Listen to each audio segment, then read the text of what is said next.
Hey guys, we're getting an interesting video on Wild Rift. So they're back with the patch 4.0c review. So alright, so let's jump straight into it. And first up, we have a sort of a clue, I guess you could say, as to what's coming in 4.1. Now this is actually a clue for Twitch based on like rumors and leaks. So probably we're gonna see that. Anyways, the patch preview is probably gonna be coming somewhere soon. But yeah, so let's talk about the rest of the patch notes.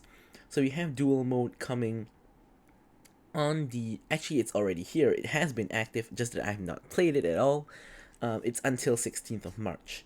So now into the meat of it with the champion changes. So first up we have Galio getting some adjustments in terms of making tank Galio better but AP Galio worse. Now, tank Galio generally is built in support. Most people in mid lane build him AP, but they're slowly trying to shift power away from his AP build to his tank build. Like for example, his ulti, shield duration going from 3.5 to 5 seconds is a huge buff, but the AP ratio is going from 100% to 70%, but the base damage is going up by 50 at rank 1 and all the way up to 100 at max rank. So this is supposed to make up for the loss in AP ratio, and you can build more tanky, and you also get a shield and your allies get a shield for longer. So overall, it's not really a buff or nerf, it's just an adjustment. Like the base numbers are better, but if you build AP you get less value, so they're trying to encourage more tank builds.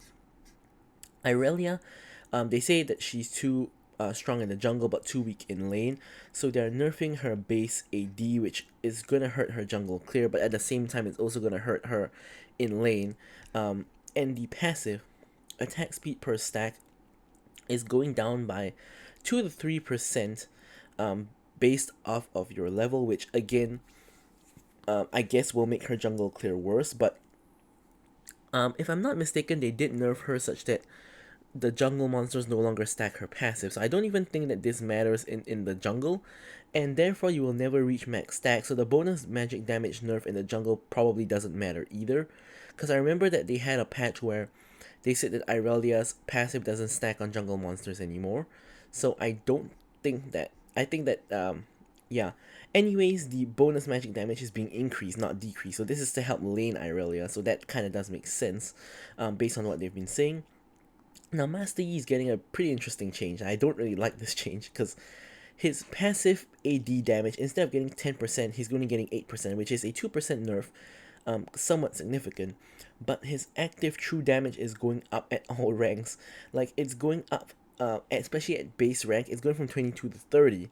Max rank is only 58 to 60, but you max this second. So, you're going to be at rank 1 for like, the first 10 minutes or so of the match.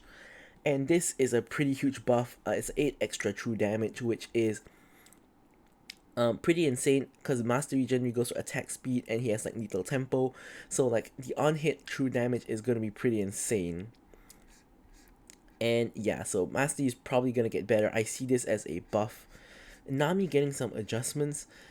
The movement speed that allies get, the base amount is going up from 50 to 65.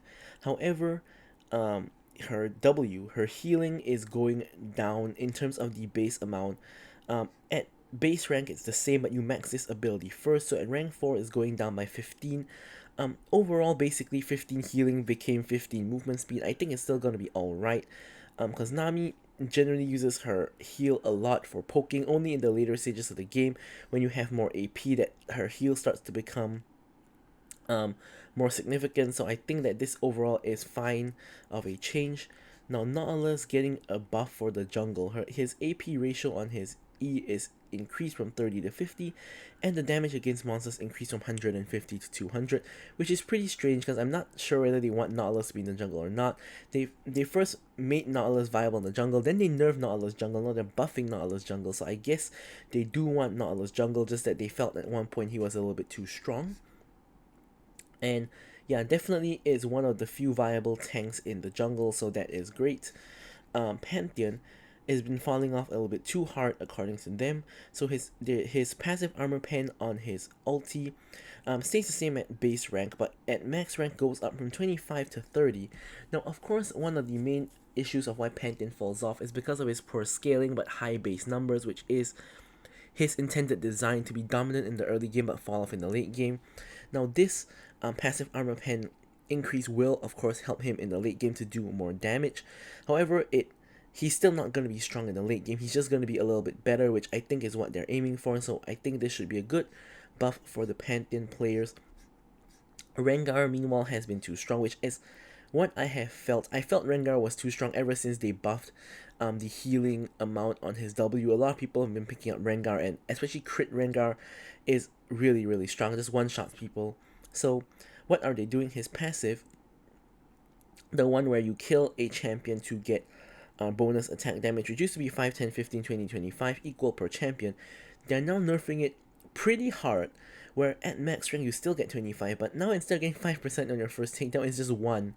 So it goes 1, 4, 9, 16, then 25. So you really got to get all the takedowns to really make full use of his passive. Now, like, for example, if you have 2 takedowns, it used to be 10%, not 10%, 10 AD, but now it is, actually it is 10%, yeah, it used to be 10% AD, now it's only 4% AD, that's like less than half. And so, yeah, it kind of, I guess you could say it kind of curbs his snowballing a little bit. Like, he doesn't gain so much extra AD at one per kill, so you really have to get all the takedowns now. And his savagery, which is his Q bonus attack speed, is going down from 50 to 40, which of course this is his bread and butter ability. And the empowered savagery attack speed is also going down by 10% at all ranks. So sad times for Rengar mains, I guess. So this should overall make him a little bit less snowbally in terms of, you know, of course his passive and of course his bread and butter ability getting nerfed. However, at the end of the day, Rengar is still an assassin who will still snowball if you're good and get kills. So overall, if you're a good Rengar player, I don't think you need to be too worried. Everyone, this is just better for everyone else who are not Rengar mains, because if an inexperienced Rengar player plays him, they're probably going to get worse results than what they did previously. Alright, so now Zeri is now getting a huge bunch of nerfs because apparently she's overperforming in all ranks. Now, as I evaluated in my Zeri complete guide, I really don't think Zeri is that strong, but apparently Riot's stats say otherwise. It of course also has the factor of a new champ being hard to play against because people don't really know how strong they are, what their numbers are, or what they do. So that's always a factor as well. That's why generally new champs always get buffed or nerfed the patch right after, if you guys notice the pattern. Or maybe 2 patches after sometimes. But yeah, so here we have Zeri's basic attack, which is the one that you aim manually. First up, the base numbers are going down, I would say quite drastically. Because this is like 8 damage per shot, I think, so this is like multiple shots, so it should overall be quite bad.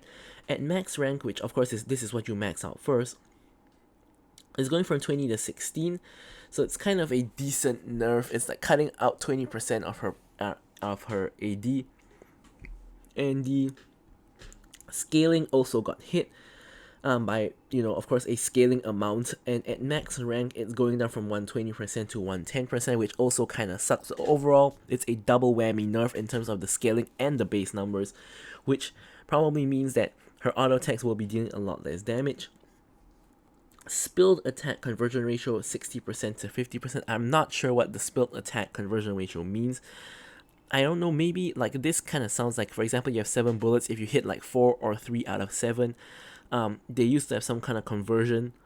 Oh, no, it's attack speed conversion. Okay, I get it. So this is the one where after you hit 1.5% attack speed, it will convert your bonus attack speed into AD. So it used to convert 60% into bonus AD. Now it converts only 50%. So that again, less AD for Zeri, again hurting Zeri overall in the later stages of the game. These nerfs mostly, in my opinion, target the later stages of the game because her scaling is cut down, her base numbers are down. Again, more scaling gets cut down, and over here on the ulti, even more scaling gets cut down. But yeah, so this is on her E. Damage ratio to subsequent enemies, this is on the Pierce. It's going down by like 10% at all ranks. Again, hitting her damage both in early and late game. Lightning Crash range going from 825 to 640 is huge. That's cutting off like 1/4 of the range that she has on her ulti, and I think that her ulti range is big, but I don't think it's huge to the point that you can easily hit enemies. Now, cutting off like 1/4 of that range is massive, and it's a huge nerf. And the damage base numbers are remaining the same, but the bonus AD ratio is going down from 80 to 70. And again, I don't know, these nerfs individually kind of hurt, but will not kill the champ. But all these nerfs combined together, I think that Zeri is gonna get hit massively. Like, I think she's gonna be pretty weak now, but we'll have to test her out and see what happens.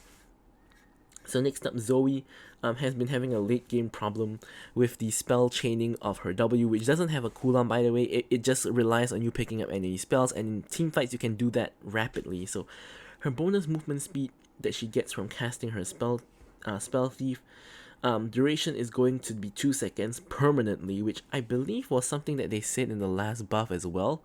And the bonus movement speed is going down by 10% at base rank, but a whopping 25% at max rank. You do max this ability last, so you'll be at base rank majority of the match anyways, but again, this hurts Zoe in the late game, where all the team fights happen, of course.